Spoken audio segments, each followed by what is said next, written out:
Сложете батериите и завийте капачето. Свържете сондата към гъвкав прът или джет.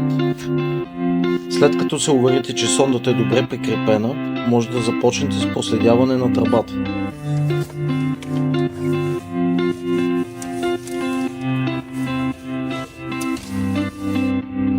Изберете радиочестотата от сондата на локатора. Тръгнете по трасето. Колкото по-близо до сондата, толкова по-силен ще е сигнала. Силата на сигнала ще достигне своя пик, когато сте на една линия с сондата. Движете се напред и назад, докато слънчевия компас остане осветен.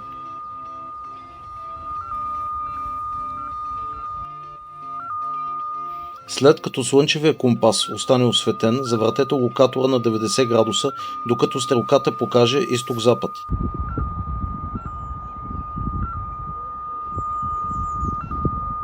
Сега се намирате успоредно на сондата. Ако се преместите в страни, слънчевия компас ще изчезне. Ще се появят стрелки, указващи посока. Когато сте локализирали сондата, може да допрете локатора до повърхността. Точна дълбочина ще се индикира на дисплея.